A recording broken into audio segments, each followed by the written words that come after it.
நீங்கள் இணைந்திருக்கிற இந்த நிகழ்ச்சி ஹலோ டாக்டர். அதாவது நம்ம வாழும்போது எல்லாருக்குமே ஹெல்ப் பண்ணணும் அப்படின்னு நினைப்போம். ஆனால் நம்ம இந்த உலகத்தை விட்டு போனதுக்கப்புறமும் நம்மளால் ஹெல்ப் பண்ண முடியும் அப்படின்னு சொன்னால் எவ்வளோ சூப்பராக இருக்கும்ல. நம்ம உயிரிழந்த பிறகும், அதாவது நம்ம இந்த உலகத்தை விட்டு போன பிறகும் ஒரு 8 பேருக்கு நம்மளால் வாழ்க்கை கொடுக்க முடியும்னா எவ்வளோ சூப்பரான விஷயம் இல்லை. ஏன்னா வாழும்போது ஹெல்ப்பு, இறந்ததுக்கப்புறமும் ஹெல்ப்னா அதை விட ஒரு சிறப்பான விஷயம் இல்லை. ஸோ நான் இன்னைக்கு எதை பற்றி பேச போகிறோம் அப்படின்னு கண்டிப்பாக கெஸ் பண்ணியிருப்பீங்க. ஸோ அதே தான், உலக உறுப்பு தான தினத்தை முன்னிட்டு, அதாவது ஆகஸ்ட் 13ஆம் தேதி உலகம் முழுக்க அனுசரிக்கிறாங்க. அந்த தினத்தை முன்னிட்டு சிறுநீரக நிபுணரும் தமிழ்நாடு அரசின் உறுப்பு மாற்று ஆணையத்தின் முன்னாள் உறுப்பினர் செயலாளருமான டாக்டர் என் கோபாலகிருஷ்ணன் சார் அவர்களோட தான் இன்னைக்கு நம்ம நேரலையில் பேச போகிறோம். அதாவது உறுப்பு தானம், அதோட அவசியம் என்ன அப்படிங்கிறதோட உங்களோட சந்தேகங்கள் எல்லாம் நேரடியாக டாக்டர் கிட்டே நீங்கள் கேட்டுக்கலாம். ஸோ வணக்கம் டாக்டர். வணக்கம். நல்லா இருக்கீங்களா? நல்லா இருக்கேன். ரொம்ப கடவுளையெல்லாம் வேண்டிக்கிட்டு பக்திகரமாக உட்காந்துருக்கீங்க. ஸோ இன்றைக்கி நம்ம உலக உறுப்பு தான தினத்தை முன்னிட்டு நான் உங்களை இங்கே அழைச்சிருக்கோம். ஸோ ஃபஸ்ட்டு விஷயம் என்னென்னா, உலக உறுப்பு தானம் அப்படின்னா என்ன, அதோட முக்கியத்துவம் பற்றி சொல்லுங்கள் டாக்டர். முதல்ல இந்த உறுப்பு தானம் குறித்து இந்த ஒரு நிகழ்ச்சிக்காக என்னை அழைத்தமைக்கு ஆல் இண்டியா ரேடியோவுக்கு மனமார்ந்த நன்றி. இதனால் நீங்கள் ஏற்கனவே ஒரு இன்ட்ரோடக்டரி ரிமார்க்கில் சொன்ன மாதிரி உறுப்பு தானம்ன்றது ரொம்ப அதனுடைய அவசியம் முன் எப்போதும் இல்லாத அளவுக்கு மிக அதிகமாக இருக்குது. உலகம் முழுவதுமே பார்த்திங்கன்னா, இந்தியா உட்பட உறுப்பு செயலிழப்பு, அதாவது ஆர்கன் ஃபெயிலியர் அப்படின்றது மிக அதிக அளவில் பரவி வருது. முக்கியமாக கிட்னி ஃபெயிலியர், அதுக்கப்புறம் liver failure, heart failure, lung failure, உறுப்புகள். இந்தியா மட்டுமே இல்லாமல் உலகம் பூராவுமே இந்த உறுப்பு செயலிழப்புன்றது அதிகமாக இருக்குது. இதில் சிறுநீரகம், அதாவது கிட்னி, கல்லீரல், அதாவது லிவர், இது ரெண்டுக்கும் உயிருள்ள இரத்த சம்பந்தமுள்ள நெருங்கிய உறவினரை கூட தானமாக கொடுக்கலாம். ஆனால் இதர உறுப்புகளுக்கெல்லாம் உயிருள்ள நபர்கள் கொடுக்க முடியாது. நம்பர் 1. நம்பர் 2, இந்த உயிருள்ள நெருங்கிய உறவினரை கொடுக்கலான்னு இருந்தால் கூட கொடுக்க தகுதி வாய்ந்த உடல் திறனும் மனதில் அவங்க கொடுக்கணும் அப்படின்னு ஒரு மனப்பாங்கால் இருக்கக்கூடிய ஒரு நிலையம் ரொம்ப கம்மியாகிட்டே வருது. நியூக்ளியர் ஃபேமிலி சிஸ்டம், அது மாதிரி எல்லாருக்குமே ஒரு சுகர், பிபி இருக்குது. அதனால் அவங்க இருக்கும்போது அதெல்லாம் அந்த உறுப்பு தானம் பண்ண முடியாது. ஸோ இப்படி இருக்கிறதுனால ஒரு பக்கம் உறுப்பின் தேவை அதிகமாகிட்டே போகுது, இன்னொரு பக்கம் உறுப்புகளுடைய அவைலபிலிட்டி, அது சப்ளை கம்மியாகிட்டே வருது. ஸோ அந்த கேப், இடைவெளி, தேவைக்கும் ஆக்சுவலாக கிடைக்கிற உறுப்புக்கும் இடைவெளி அதிகமாகிட்டே போகுது. இது ஒரு புறம் இருக்க. இன்னொரு புறம் அகால மரணங்கள் நிறையா நடக்குது. இப்போது உதாரணமாக ரோட் டிராஃபிக் ஆக்சிடென்ட்டு, சாலை விபத்து, மேலேருந்து கீழே விழுந்து தலை காயங்கள், இந்த மாதிரிலாம் ஏற்படும் போது என்னென்னு கேட்டிங்கன்னா, அந்த பாதிக்கப்பட்ட நபரை மருத்துவமனைக்கு கூட்டிகிட்டு போயிட்டு உடனடியாக செயற்கை சுவாசம் கொடுத்து, அப்புறம் அவருடைய பிபி, நாடி துடிப்பு, இரத்த ஓட்டம், செயற்கை முறையில் நம்ம எல்லா மருந்துகளை வச்சு மெயின்டைன் பண்ணினோம்னா அவருடைய மூளை நிரந்தரமாக செயலிழந்துருச்சுன்னா கூட மற்ற உறுப்புகளின் செயல்பாடுகள் மெயின்டைன் பண்ணலாம். இந்த ஒரு கான்செப்ட் தான் பிரெயின் டெத், மூளை சாவு அப்படின்றது பேர். இது இயல்பாக நம்ம சாவு, அதாவது டெத் அப்படின்ற ஒரு கான்செப்ட்லேருந்து சற்று மாறுபட்டது. திரும்பவும் நான் இன்னொரு முறை சொல்கிறேன், இது எப்படிப்பட்ட ஒரு சூழ்நிலைன்னு கேட்டிங்கன்னா, மூளை நிரந்தரமாக செயலிழந்து போச்சு.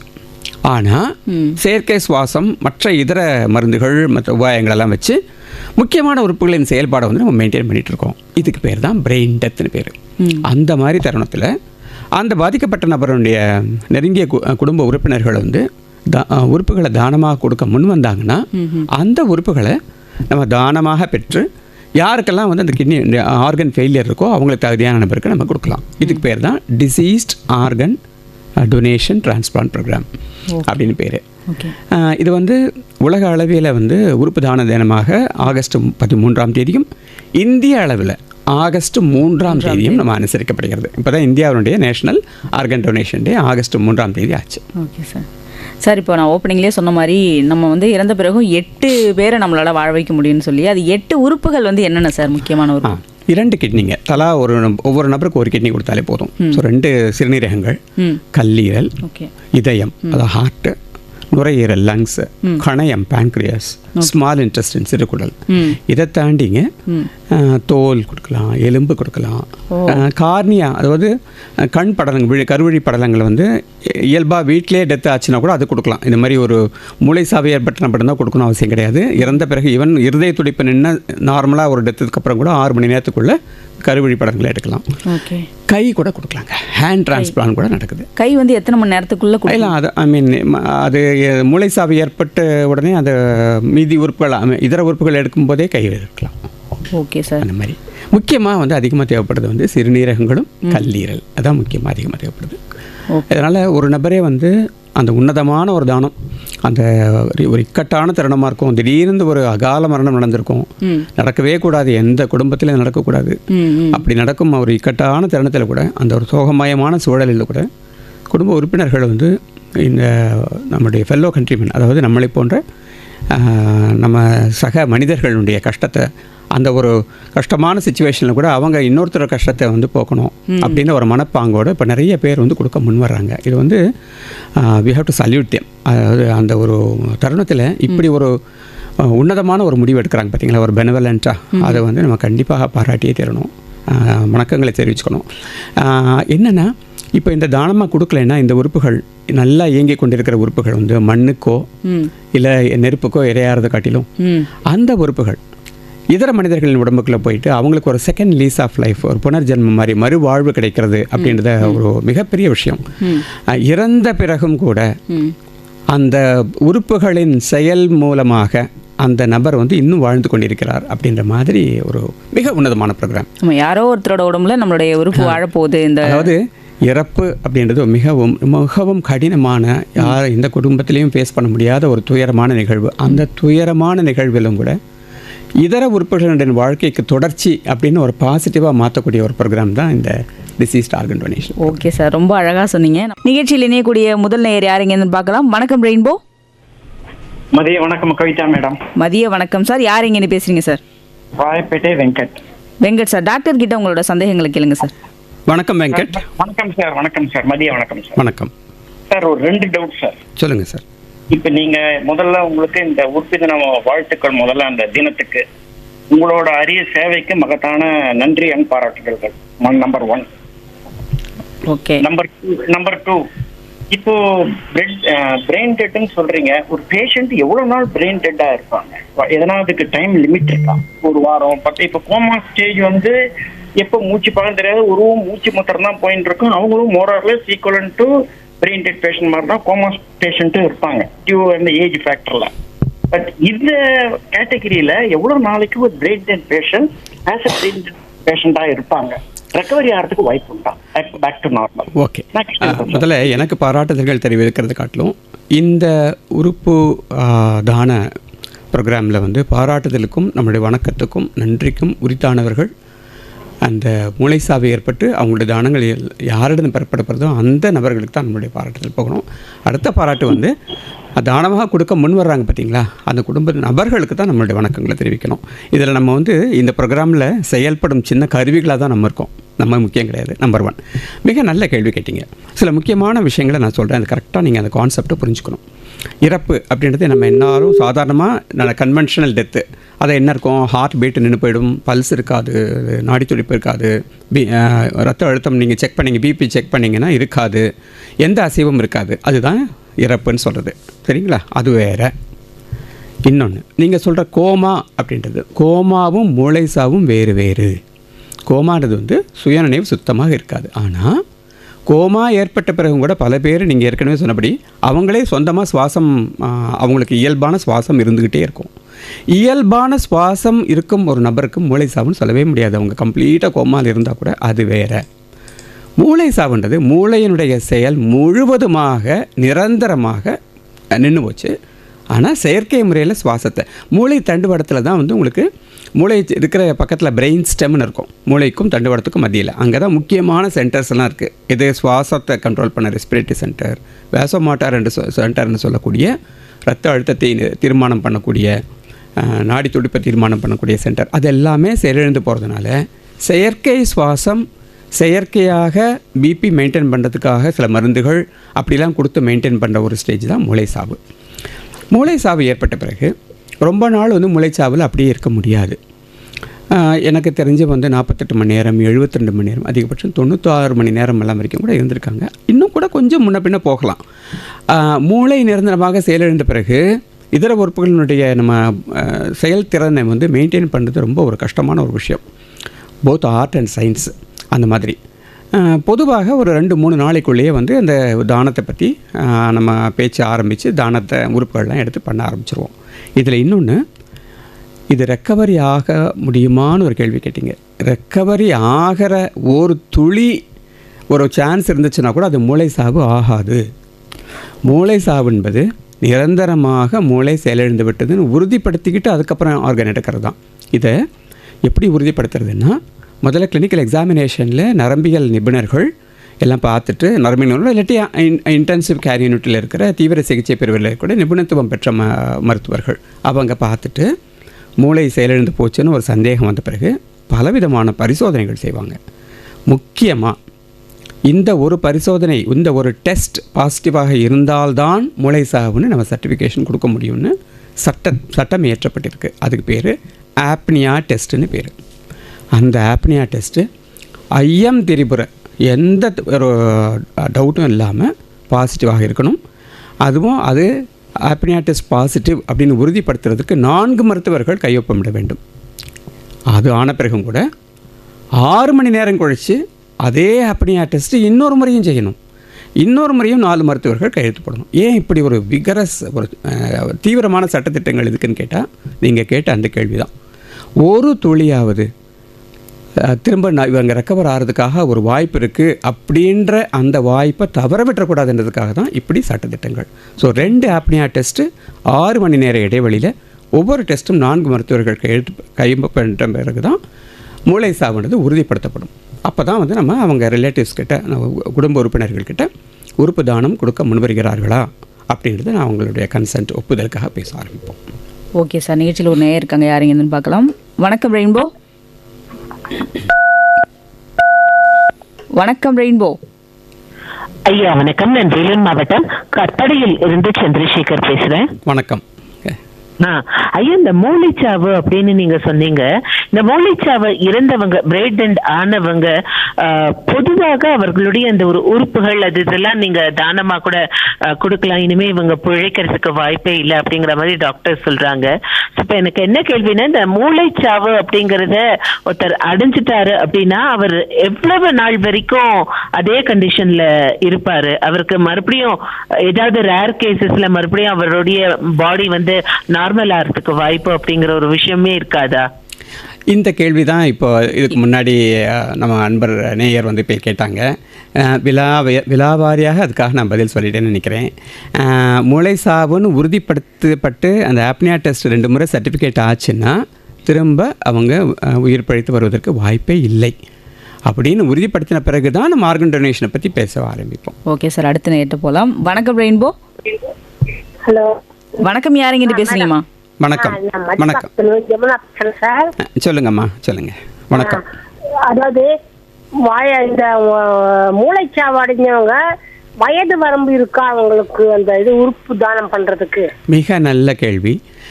அதிகபட்ச உச்சபட்ச வயதுன்னு ஒன்று கிடையாது.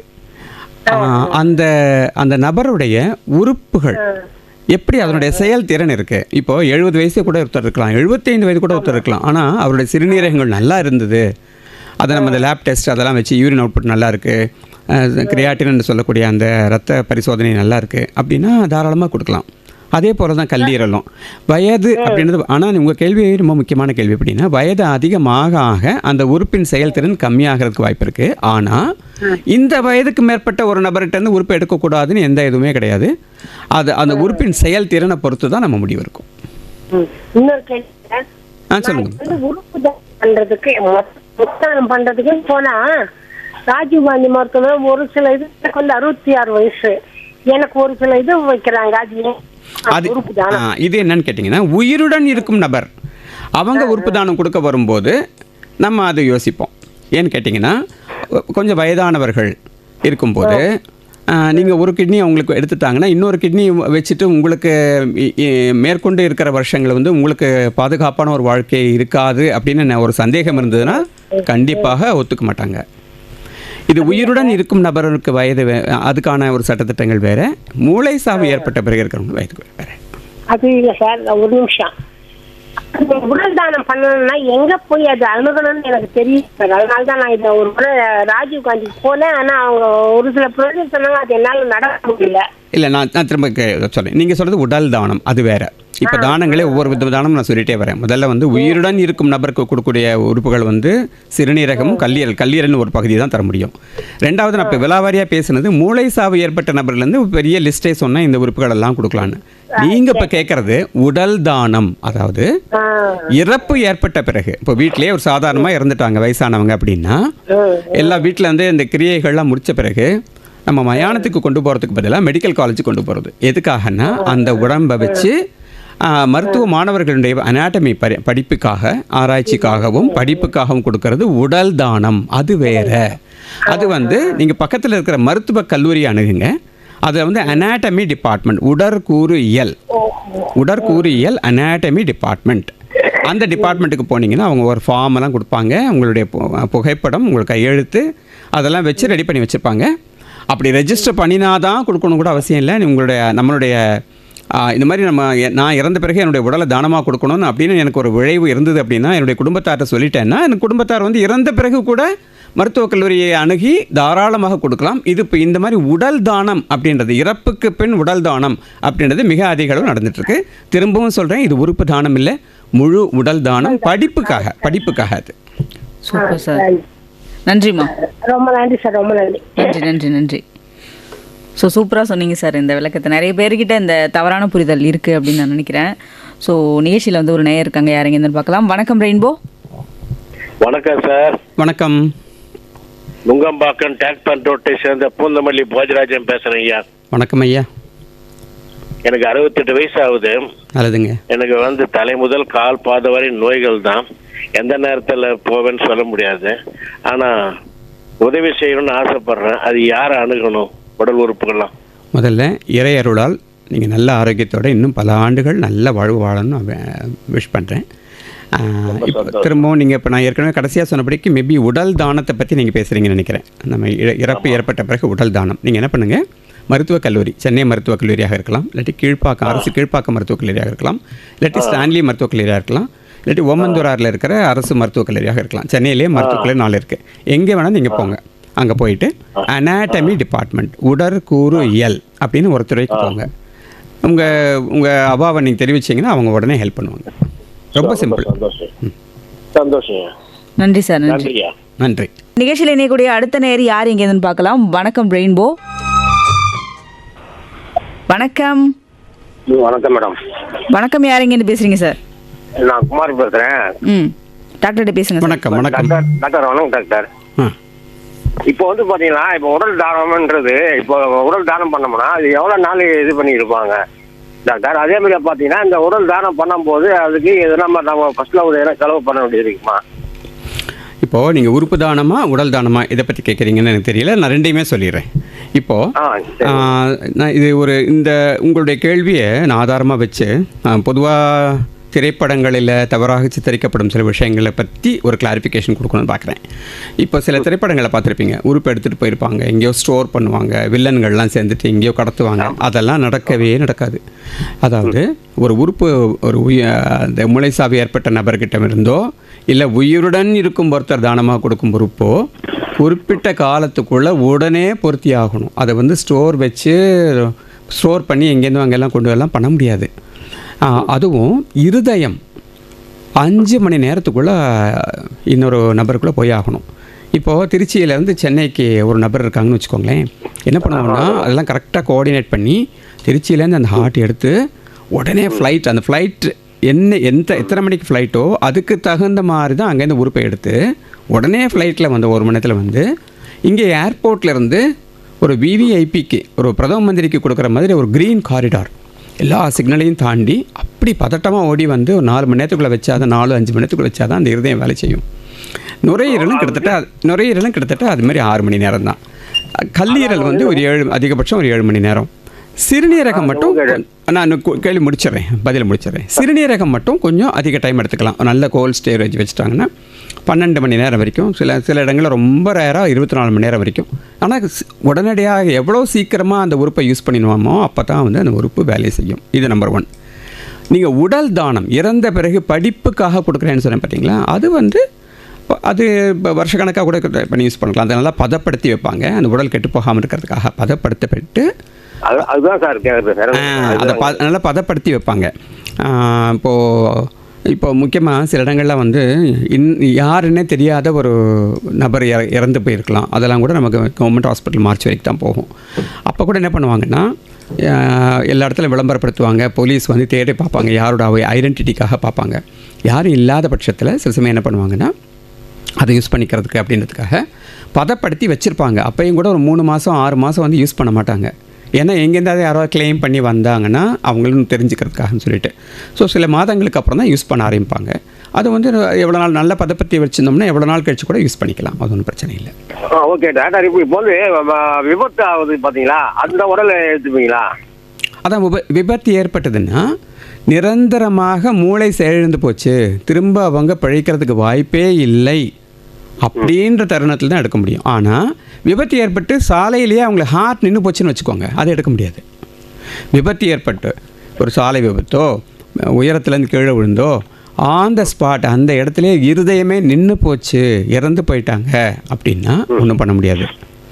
இது என்னன்னா டாக்டர் வாய்ப்புக்கு ரொம்ப நன்றி டாக்டர், நல்ல தகவல் சொல்லிங்க. ஓகே, நன்றி சார். உங்கள் கேள்விகளை நல்ல கேள்விகளை அனுப்பிச்சு ரொம்ப நன்றி சார். ரொம்ப அழகாக வந்து பதில் சொல்லிட்டு இருக்கீங்க டாக்டர். நிறைய விளக்கங்கள் இருக்குது. ஸோ நிகழ்ச்சியில் அடுத்த நேராரி யாரைங்கன்னு பார்க்கலாம். வணக்கம் ரெயின்போ,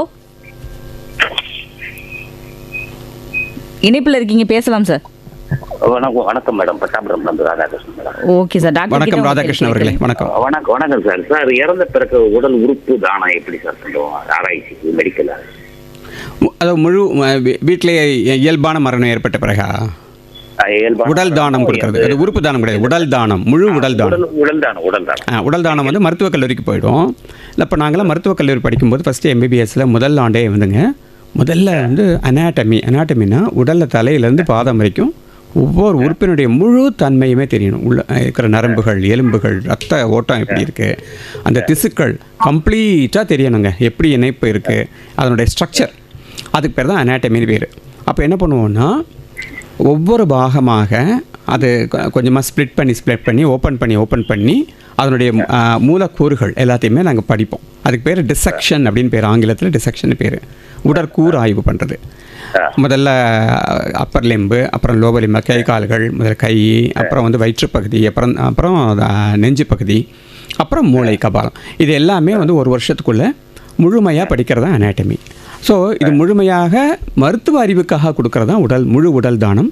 இப்போ சமீபத்தில் நம்ம சமுதாயத்தில் பல பேர் முன் வர்றாங்க. அவங்க என்ன சொல்கிறாங்கன்னா, போன ஊர் போயிடுச்சு, நம்ம உடம்பு வந்து ஒரு புதைக்கப்படுறதோ எரிவூற்றலுக்கோ போகிறத காட்டிலும் அடுத்த தலைமுறைக்கு வந்து ஒரு மருத்துவ அறிவுக்கு முன்னேற்றம் வரட்டும் சொல்லிட்டு அந்த மாதிரி பண்ணுறாங்க.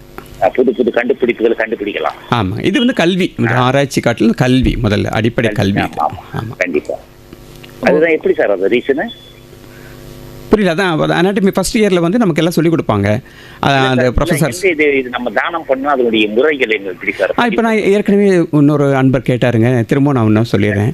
இப்போது நீங்கள் எங்கள் பக்கத்தில் இருக்கீங்களோ அங்கே ஒரு மருத்துவ கல்லூரி இருக்குல்ல, மெடிக்கல் காலேஜுக்கு போங்க. மெடிக்கல் காலேஜுக்கு போயிட்டு அனாட்டமி அப்படின்னு ஒரு டிபார்ட்மெண்ட்டு, அது பேர் உடற்கூறு இயல் அப்படின்ற ஒரு துறைக்கு போங்க.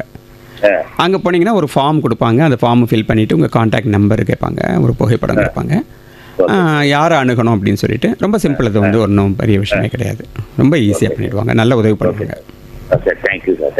நன்றி சார், நன்றி. நிகழ்ச்சியில் வந்து நேயர்கள் இணைகிறாங்க, யாருங்கன்னு பார்க்கலாம். வணக்கம் ரெயின்போ. ஹலோ, வணக்கம் சார். உங்களோட ரேடியோ வால்யூம் கம்மி பண்ணுங்க சார். யாருங்க பேசுறீங்க சார்? ஓகே சார், நான் இங்கே மாடம்பாக்கத்துலேருந்து சேரலாதன் பேசுகிறேன். வணக்கம் சேரலாதன்.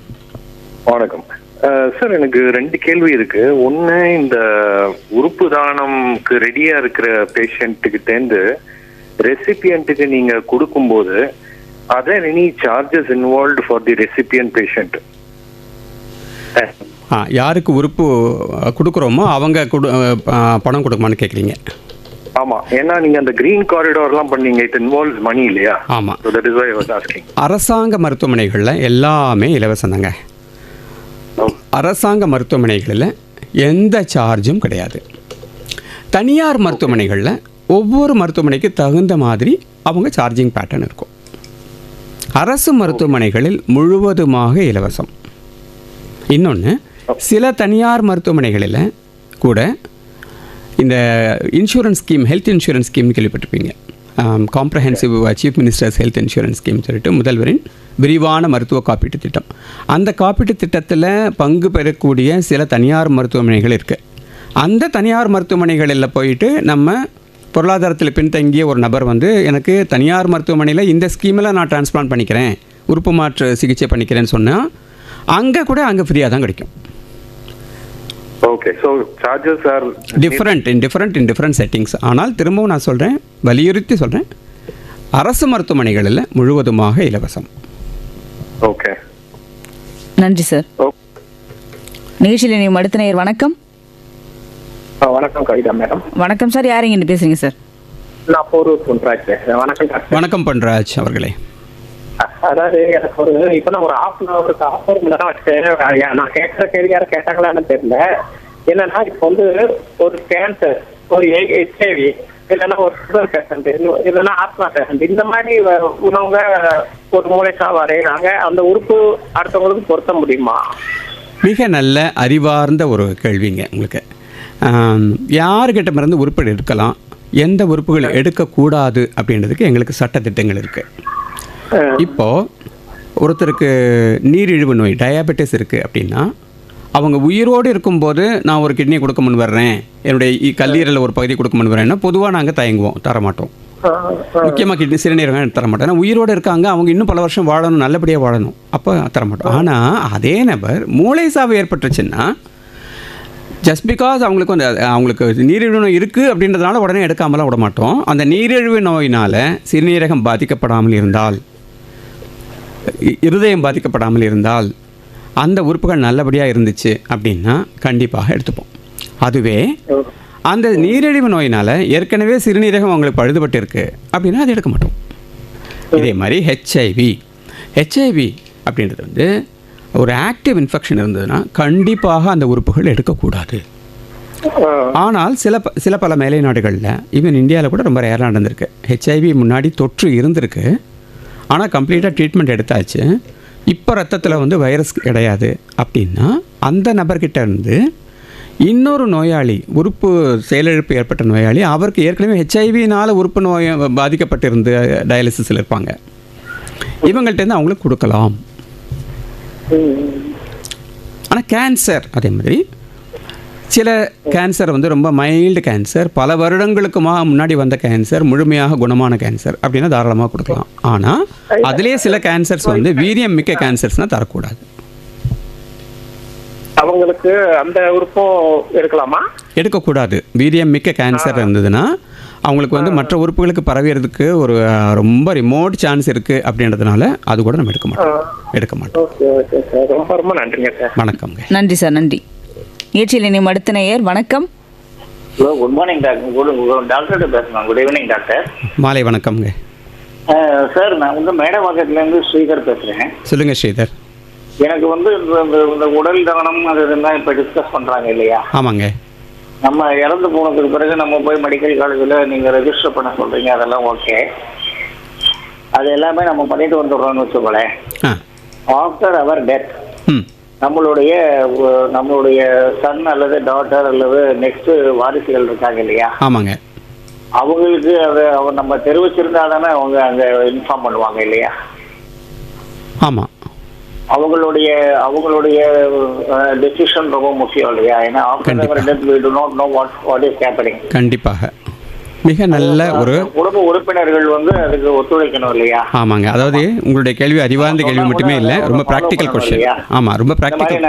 இந்த மாதிரி நான் உறுப்பு தானம், உடல் தானம் பண்ணியிருக்கேன்பா. உங்கள் கேள்வி எனக்கு புரிஞ்சிருச்சு. நான் சொல்ல ஆரம்பிக்கிறேன், பதில் சொல்ல. அதாவது மிக நல்ல ஒரு கேள்வி, ரொம்ப ப்ராக்டிக்கல் கொஸ்டின் இது. அதாவது எப்படின்னா, நீங்கள் வந்து ரிஜிஸ்டர் பண்ணியிருக்கிறீங்க, ரிஜிஸ்டர் பண்ணாமலே கூட குடும்பத்தில் சொல்லியிருக்கீங்க. சில பேர் ரிஜிஸ்டர் பண்ணாமலே கூட குடும்பத்தில் சொல்லியிருந்தா கூட உடனே குடும்ப உறுப்பினர்கள் வந்து மருத்துவக் கல்லூரி அணுகி கூட தானம் கொடுக்கலாம். அது ஒன்றும் கண்டிப்பாக ரிஜிஸ்ட்ரேஷன் பண்ணினா தான் கொடுக்க முடியுன்றது கிடையாது. நான் ரிஜிஸ்டரே பண்ணலை, ஆனால் இறந்துட்டேன், ஆனால் பாடி கொடுக்கணும்னு நான் பேச்சு வாக்கில் சொல்லியிருக்கேன்னா என்னுடைய குடும்பம் வந்து உடனே மருத்துவக் கல்லூரி அணுகி கொடுக்கலாம். அது ஓகே. ஆனால் உங்கள் கேள்வி, ஏற்கனவே நீங்கள் ரெஜிஸ்டர் பண்ணியிருக்கீங்க, வீட்டில் சொல்லியிருக்கீங்க, ஆனால் இறப்புக்கு பிறகு குடும்ப நபர்களுக்கு கொடுக்க மனம் இல்லை அப்படின்னா அவங்க டெசிஷன் தான் ஃபைனல். ஏன்னா சட்ட விதிகளின் பிரகாரம் உயிர் இழப்பு ஏற்பட்ட பிறகு அந்த உடல் ஃபஸ்ட் டிகிரி ரிலேட்டிவ், யார் நியரஸ்ட் ரிலேட்டிவோ அவங்களுக்கு சொந்தமானது. நான் என்னதான் ரிஜிஸ்டர் பண்ணி என்ன டாக்குமெண்ட் க்ரியேட் பண்ணி வச்சுருந்தா கூட அது சட்டப்பூர்வமாக அதை அப்படியே ஃபாலோ பண்ணணும், பின்பற்றணும்னு எந்த விதமான கோட்பாடும் கிடையாது, அவங்களுக்கு கட்டாயம் கிடையாது. அவங்க முடிவெடுக்கிறது தான் ஃபைனல். ஆனால் ஏன் நம்ம ரிஜிஸ்டர் பண்ணி வைக்கிறோம் அப்படின்னா, அதை பற்றி நம்ம ஏற்கனவே பேசியிருந்தோம்னா அந்த நேரத்தில் அவங்க நம்மளுடைய ஒரு விருப்பத்துக்கு சாதகமாக அவங்க முடிவெடுக்கிறதுக்கு வந்து எளிதாகிடும். அதனால தான் இந்த ரிஜிஸ்ட்ரேஷன் சொல்கிறோம். ஆனால் நான் திரும்ப வலியுறுத்தி சொல்கிறேன், it is not a legal document. இறந்த பிறகு நியரஸ்ட் ரிலேட்டிவ் என்ன முடிவெடுக்கிறாங்களோ அதுதான் நடக்கும். Okay sir. நிகழ்ச்சியில் அடுத்த நேர் ஒருத்தர் இருக்கார், யாரையும் பார்க்கலாம். வணக்கம் ரெயின்போ. ஹலோ, வணக்கம் சார். யாரைங்க என்ன பேசுகிறீங்க? வணக்கம்மா. நான் மாடப்பாக்கத்தில் ஜோசி, என் பேர் சிவகுமார் பேசுகிறேன். வணக்கம் சிவகுமார் அவர்களே. ஐயா வணக்கம். ஐயா வணக்கம். ஐயா நீங்கள் கேட்டுன்னு தான் எல்லாமே இருக்கேன். ரொம்ப சிறப்பான நிகழ்ச்சிகள். நான் ஒவ்வொரு நாளும் அந்த மருத்துவ சம்மந்தப்பட்டு தான் 3 மணிக்கு கேட்டுருந்தாங்க இருக்கேன். ஐயா எனக்கு ஒரே ஒரு விஷயங்க ஐயா. சொல்லுங்க. இன்னைக்கு சொன்னதெல்லாமே எல்லாமே எனக்கு தெரியுது. ஐயா இன்னொரு யாராக கேட்கறேன்னு நினைக்கக்கூடாது, தயவுசெய்து அதை மன்னிக்கணும். தற்கொலை பண்ணிக்கிறாங்க இல்லையா? ஆமாம். அவங்களோட உடல் உறுப்பு தானமா, அதை உடல் உறுப்புகள் தானமா போகுமா? அது பண்ண முடியுமா? பண்ணலாம், பண்ணக்கூடாதுன்னு இல்லை. ஆனால் பொதுவாக அந்த மாதிரி தருணங்களில் நம்ம பண்ணுறதில்லை. ஏன்னு கேட்டிங்கன்னா, தற்கொலை ஆகி வீட்டிலே இறப்பு நடந்துருச்சுன்னு வச்சுக்கோங்க, அப்போவே எல்லாம் ஹார்ட் நின்று போச்சுன்னா அந்த உடம்புலேருந்து நம்ம அந்த உடல் தானம் தான் பண்ண முடியுமே ஒழிய உறுப்பு தானம் பண்ண முடியாது. இப்போது தற்கொலை முயற்சி ஆகிருக்கு, மூளை செயலிழந்து போச்சு, ஒரு இன்னும் இருதயம் துடிச்சிட்டு தான் இருக்குது அப்படின்னா அப்போ வெண்டிலேட்டரில் வச்சு இந்த ப்ராசஸ் ஆரம்பிக்கலாம். இருந்த போதிலும் கூட அந்த மாதிரி சுச்சுவேஷனில் குடும்ப உறுப்பினர்கள் வந்து முதல்ல முன்வந்து தர்றதுக்கு தயாராக இருக்க மாட்டாங்கன்னா அது ரொம்ப ஒரு அவங்களுக்கு பெரிய ஷாக்கில் இருப்பாங்க. ஆமாம், சோகமான சுச்சுவேஷனில் இருப்பாங்க. ஒன்று. ரெண்டாவது, ஒரு தற்கொலை நடந்த அந்த சுச்சுவேஷனில் குடும்ப நபர்கள்ட்டே நிறைய அதிருப்திகளும் அவங்களுக்குள்ள ஒரு சச்சரவுகளும் இருக்கும். அப்படி சச்சரவுகள் இருக்கும்போது எல்லாரும் ஒருமித்த குரலில் உறுப்பு தானம் கொடுக்க முன்வரதுன்றது ரொம்ப ரேர். அதனால் அது கிடையாது. திரும்பவும் நான் சொல்லிடுறேன், தற்கொலை பண்ணிவிட்டு வீட்டிலே இறந்து போயிட்டாங்க, ஹார்ட் நின்று போச்சு அப்படின்னா உறுப்பு தானத்தை பற்றி ஒரு கேள்வியே இங்கே கிடையாது. சரி, முன்னே சொல்லிடுறாங்க வச்சுக்கலாம். இப்போ சொன்னமா ரெஜிஸ்டர் பண்ணியிருக்கேன் அப்படின்னு சொல்லிட்டு அதான் திரும்பவும் அவங்க ரெஜிஸ்டர் பண்ணியிருந்தா கூட அந்த குடும்ப உறுப்பினர்கள் எடுக்கிற முடிவு தான் ஃபைனல். இறப்புக்கு பிறகு வந்து அந்த உடல் வந்து நியரஸ்ட் ரிலேட்டிவுக்கு சொந்தம். அதான் ரெஜிஸ்டர் பண்ணிட்டு அதுக்கப்புறம் தற்கொலை பண்ணிக்கிறேன் வச்சுக்கலாம். அப்போ வந்து நான் ரெஜிஸ்டர் பண்ணிட்டேன். இல்லை, தற்கொலைன்றது திரும்பவும் சொல்கிறேன், தற்கொலையோ இயல்பான மரணமோ ஹார்ட் நின்று போச்சு வீட்லேயே அப்படின்னா உறுப்பு தானத்தை பற்றி கேள்வியே கிடையாது, தரவே முடியாது. அது எப்படிங்க ஐயா தெரிஞ்சுப்பாங்க அவங்க? ஹார்ட் பீட் நின்று போச்சுன்னா இறப்பு தானே, முழுமையான இறப்பு தானே. அது கரெக்ட் தான். அவங்க எப்படி தெரியும்? தர முடியாது, தர முடியாது. நம்ம குடும்ப உறுப்பினருக்கும் தெரியாது. இல்லைங்க, ஹார்ட் பீட்டே நின்று போச்சு, இறந்து போயிட்டாங்க அப்படின்னா அந்த உறுப்புகள் தானமாக கொடுக்க முடியாது. மூளை சாவுன்றது வந்து இருதயம் துடிச்சிட்டே இருக்கும். உடனடியாக இப்போ ரோட் டிராஃபிக் ஆக்சிடென்ட் ஆகிடுச்சு, உடனடியாக மருத்துவமனை கொண்டு போகிறாங்க, சுத்தமாக மயங்கிய நிலையில் இருக்கார், மூளை செயல் இருந்துச்சு, ஆனால் இருதயம் துடிச்சிட்ருக்கோம். அப்போ அந்த நேரத்தில் உடனே செயற்கை சுவாசம்லாம் அர்ஜென்ட்டாக போட்டு பண்ணி அவங்க செயற்கை முறையில் எல்லா உறுப்புகளும் மெயின்டைன் பண்ணிகிட்ருப்போம். இதில் ஹார்ட் கம்ப்ளீட்டாக நின்று போச்சுன்னா அதுலேருந்து உறுப்பு தானம்ன்றது கிடையாது, ஒன்றும் முடியாது. சரிங்க, ரொம்ப சந்தோஷம். நன்றி சார், நன்றி. நிகழ்ச்சியில் இனியும் அடுத்த நேயர். வணக்கம். ஹலோ, வணக்கம். யாரெங்கிட்டு பேசுறீங்க சார்? வணக்கம், என் பேர் ரவிக்குமார், நான் சென்னையிலிருந்து பேசுறேன். டாக்டர் 4 கேள்வி கேட்கலாமா? வணக்கம் ரவிக்குமார் அவர்களே. வணக்கம். வணக்கம் டாக்டர். 4 கொஸ்டின்ஸ். ஒன்று வந்து போன் டொனேட் பண்ணலாம்னு சொன்னீங்க, அதுக்கு என்ன ப்ரொசீஜர் ஃபாலோ பண்ணுவாங்க? Because when you cut open and take the bone, normally கொஞ்சம் கேப் இருக்குல்ல, அது ஃபில் பண்ணுறதுக்கு ஏதாவது பண்ணுவீங்களா ப்ராசஸிக்கா? ஒன்று. செகண்ட் வந்து ஹேண்ட் டொனேட் பண்ணலான்னு சொன்னீங்க, அதுக்கும் ப்ரொசீஜர் கொஞ்சம் எக்ஸ்பிளைன் பண்ணுங்க. What will happen? பிகாஸ் அது கொஞ்சம் இல்லாத மாதிரி இருக்கும் இல்லையா? ஸோ காஸ்மெட்டிக்கா ஏதாவது. மிக மிக நல்ல கேள்விங்க. ஆக்சுவலாக இது வந்து 3வது கொஸ்டின் டாக்டர். இன்னும் 2 கொஸ்டின் இருக்கு டாக்டர். இன்னும் 10 நிமிஷங்கள் தான் இருக்கு, கொஞ்சம் ஃபாஸ்டா பேசணும் நீங்க, ஏன்னா மற்ற நபர்களுக்கும் நம்ம வாய்ப்பு கொடுக்கணும். அப்புறம் suppose living person is pledging his organs today through NOTTO வெப்சைட்ல போய் பண்ணும்போது என்னென்ன டைப் ஆஃப் ஆர்கன் வந்து டொனேட் பண்ணலாம்? ஒன்று. 4வது கேள்வி, ஒரு சப்போஸ் நம்ம தானம் கொடுக்கும்போது ஒரு டிசர்விங் நீடிக்கு போகணும்னு நம்ம நினைக்கிறது இயல்பு. ஸோ இப்போ பார்த்தீங்கன்னா சில பேர் வந்து ஆல்கஹாலிசமோ இல்லை ட்ரக் அடிக்ஷனோ ஆர்கன் டிஸ்ட்ராய் ஆகிட்டு அவங்களுக்கும் டிரான்ஸ்பிளான்ட் நடக்கும். If they are serious. But can a living person pledge his organs for donation, saying that it should go to a deserving poor person? அப்படின்னு கொடுக்க முடியுமா கண்டிஷனலாக? இவ்வளோதான் டாக்டர், பதில் சொல்லுங்கள். நான் 3வது கேள்வியிலேருந்து ஆரம்பிக்கிறேன். அந்த நோட்டோ வெப்சைட்டில் போயிட்டு என்னென்ன உறுப்புகள்னு சொல்லிட்டு நம்ம விருப்பப்படி நீங்கள் எல்லாம் வேணால் டிக் பண்ணிக்கலாம். ஒன்று இருதயம், நுரையீரல், 2 சிறுநீரகங்கள், கல்லீரல், கணையம், சிறுகுடல், தோல், எலும்பு, கருவழி படலங்கள், கை, எது வேணால் கொடுக்கலாம்னு சொல்லி நீங்கள் அதில் லிஸ்ட் இருக்கும், அதில் டிக் பண்ணிடலாம். நம்முடைய விருப்பம் தான் நம்பர் 1. நம்பர் 2, என்னுடைய உறுப்புகள் இன்னாருக்கு தான் போகணும் அப்படின்னு நான் டிசைட் பண்ண முடியாது. நம்பர் 1. இன்னொன்று, சட்ட விதிகளின் பிரகாரம் என்னென்ன உறுப்புகள் கொடுக்க ஆசைப்படுறீங்கன்னு அந்த குடும்ப ரிலேட்டிவ்ஸ் கிட்ட தான் நம்ம ஃபைனலாக கேட்டு வாங்குவோம், அந்த கன்சென்ட் வாங்குவோம். அவ்வளோதான் அவங்க சொல்ல முடியுமே ஒழிஞ்சு யாருக்கு அந்த உறுப்பு போச்சு அப்படின்னு அவங்களுக்கு தெரியாது, தெரிவிக்கவும் கூடாது. அது சட்ட விதிகள். ஏன் அப்படின்னு கேட்டிங்கன்னா, ஒரு எமோஷனல் பாண்டிங் டெவலப் ஆகலாம், அதை பேஸ் பண்ணி நாளைக்கு சச்சரவுகள் வரலாம், ஏதோ ஒரு அன்ஸ்கிரப்லஸ் எலிமெண்ட் யாராவது ஒருத்தர் வந்து ஒரு பிளாக்மெயில் இது மாதிரி பண்ணலாம். அதனால் சில பலவிதமான சச்சரவுகள் வருன்றதுனால இந்தந்த உறுப்புகள் உங்களுடைய சம்மதத்தோடு எடுக்கிறோம் அப்படின்னு தான் சொல்லுவோமே ஒழிஞ்சு எந்த உறுப்பு எந்த நபருக்கு போச்சுன்னு தெரியப்படுத்துகிற உரிமை அந்த மருத்துவமனைக்கு கிடையாது. 2. 3வது வந்து கை எடுத்த பிறகு ரொம்ப ஒரு மாதிரி விகாரமாக இருக்கும் அப்படின்னு பல பேர் தயங்குவாங்க. அந்த தயக்கம் வேண்டாம். ஏன்னா இந்த ஹேண்ட் கொடுக்கணும் அப்படின்னு ஆசைப்பட்றாங்கன்னா உடனே என்ன பண்ணுவாங்கன்னா, அதை ஃபோட்டோ எடுத்து எந்த டிரான்ஸ்பிளான்ட் சர்ஜன் எந்த ஹாஸ்பிட்டலில் இருக்கிறாங்களோ அவங்களுக்கு உடனே அனுப்புவோம். ரொம்ப துல்லியமான ஒரு ஃபோட்டோ, எந்த கலரில் இருக்குது, அந்த ஸ்கின் என்ன கலரில் இருக்குது, என்ன சைஸ் இருக்குது அப்படின்னு அதே அளவு அப்படியே வந்து ஒரு ப்ராஸ்தசிஸ், ஒரு செயற்கை இது கொண்டு வருவாங்க. அதை எடுத்துகிட்டு அப்படியே ஃபிட் பண்ணிவிட்டு நம்ம அந்த மத ரீதியாக அந்த கையை எப்படி வைக்கணும் அப்படின்னு கூட கேட்பாங்க. வச்சுட்டிங்கன்னா வெளியே ஒன்றுமே தெரியாதுங்க, கை இது வந்து செயற்கை கைனே தெரியாது. அதே மாதிரி எலும்பாகட்டும் எந்த உறுப்புகளாகட்டும் எடுத்த பிறகு அந்த உடலில் எந்த விதமான விகாரமான தோற்றமே வராது. தக்கப்படி எல்லாம் மூடி பேக் பண்ணி தான் கொடுப்பாங்க.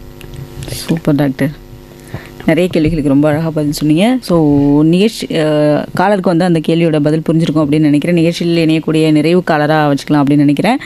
வணக்கம் ரெயின்போ. வணக்கம், யார் எங்கிருந்து பேசுகிறீங்க சார்? நான் வசந்தா பேசுகிறேன். இல்லை டாக்டர், உங்களுடைய வானொலிய வால்யூம் குறைச்சிக்கோங்களேன். ரேடியோ வால்யூம் கம்மி பண்ணிக்கோங்க சார். ஓகே. வணக்கம்மா. வணக்கம். இந்த போஸ்ட்மார்ட்டம் பற்றி எங்களுக்கு கொஞ்சம் டீட்டெயில்ஸ் வேணும் டாக்டர். உறுப்புகள் எடுத்த பிறகு போஸ்ட்மார்ட்டமா? ஆமாம், உறுப்புகள் எடுத்த பிறகு கண்டிப்பாக போஸ்ட்மார்ட்டம் செய்யணும். அந்த போஸ்ட்மார்ட்டத்தில் எல்லா இடத்துக்குமே போஸ்ட்மார்ட்டம் பண்ணுவாங்களா டாக்டர்? எல்லா இடத்துக்கும் பண்ணதில்லை. மெடிக்கோ லீகல் கேஸ், அதாவது சில சச்சரவுகள் இருக்குது, சட்ட ரீதியான பிரச்சனைகள் இருக்குது அப்படின்னா தான் போஸ்ட்மார்ட்டம் பண்ணுவாங்க.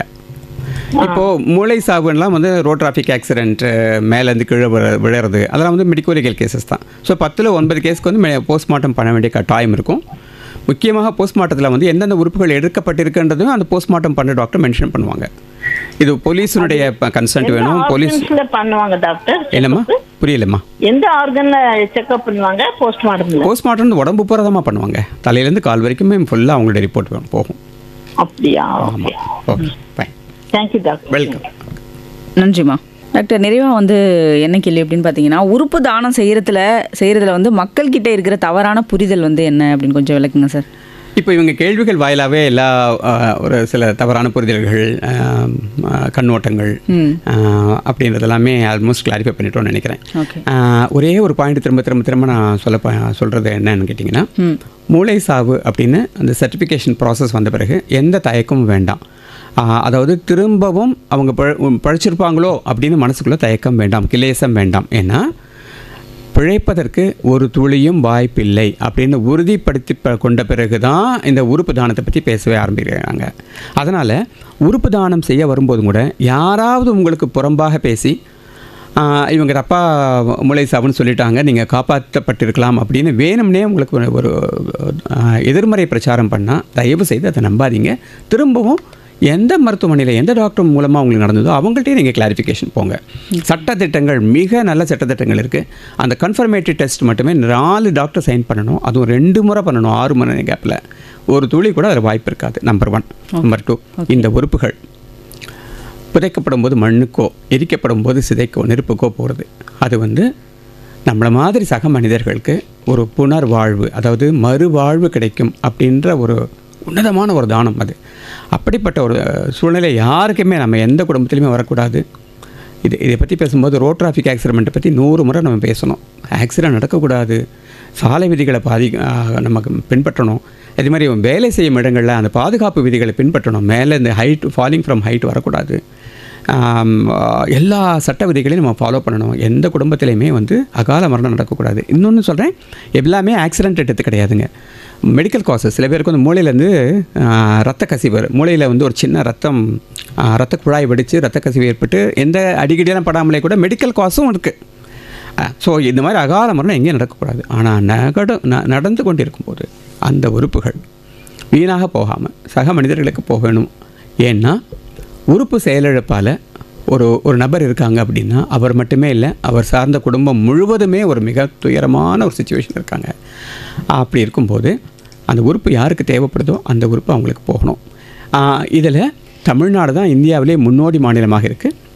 கடந்த ஆண்டு 2025ஆம் ஆண்டு அந்த ஒரு வருஷத்தில் மட்டுமே 266 குடும்பங்களில் அவங்களுடைய ஃபேமிலி மெம்பர் இந்த மூளை சாவி ஏற்பட்ட நபர்கள்ட்டேருந்து உறுப்பு தானம் கொடுக்கறதுக்காக முன் வந்தாங்க. அந்த 266 பேர்கிட்ட இருந்து 1476 உறுப்புகளும் திசுக்களும் தானமாக பெறப்பட்டு கொடுக்கப்பட்டது. இந்தியாவிலேயே மிக அதிக அளவில் நடந்த உறுப்பு தான நிகழ்ச்சி இது. இந்தியாவிலேயே சிறந்த மாநிலமாக தமிழ்நாடு மாநிலம் போயிட்டுருக்கு. அது ஒரு பெருமையாக சொல்ல விரும்பலை. எதுக்காக சொல்ல விரும்புகிறேன்னா, ஆல்ரெடி பல பேர் தமிழ் சமுதாயம் மிக மேம்பட்ட சமுதாயம். நம்மளை போலவே எல்லா சக மனிதர்களும் நன்றாக வாழணும் அப்படின்னு அடிமனதில் தமிழ் சமுதாயத்தின் அடிநாதமாக அந்த பெனவலன்ஸ் இருக்குது. எந்த கண்டினியூ பண்ணணும்னு நான் கேட்டுக்கிறேன். ஓகே சார், ரொம்ப ரொம்ப நன்றி. இவ்வளோ நேரம் உங்களோட பிஸியான டைமில் கூட இந்த எங்களோட ஸ்டுடியோக்கு நீங்கள் நிறைய கேள்விகளை ரொம்ப எளிமையான முறையில் நீங்கள் சொல்லியிருக்கீங்க. நேயர்கள் நிறைய பேருக்கு புரிஞ்சிருக்குன்னு நினைக்கிறேன். எனக்குமே புதிய விஷயங்கள்லாம் நிறைய தெரிஞ்சுக்கிட்டேன். ஸோ என்ன பண்ணுறது, இன்னும் நிறைய கேள்விகள் இருக்குது. இன்னொரு நாள் இன்னொரு நிகழ்ச்சியில் கண்டிப்பாக உங்களை நான் சந்திக்கணும் அப்படின்னு ஆசைப்பட்றேன். ரொம்ப வாழ்த்துக்களும் நன்றிகளும் சார். இன்னொரு நாள் இன்னொரு நிகழ்ச்சியில் சந்திப்போம். இப்போதைக்கு ரொம்ப ரொம்ப நன்றி சார்.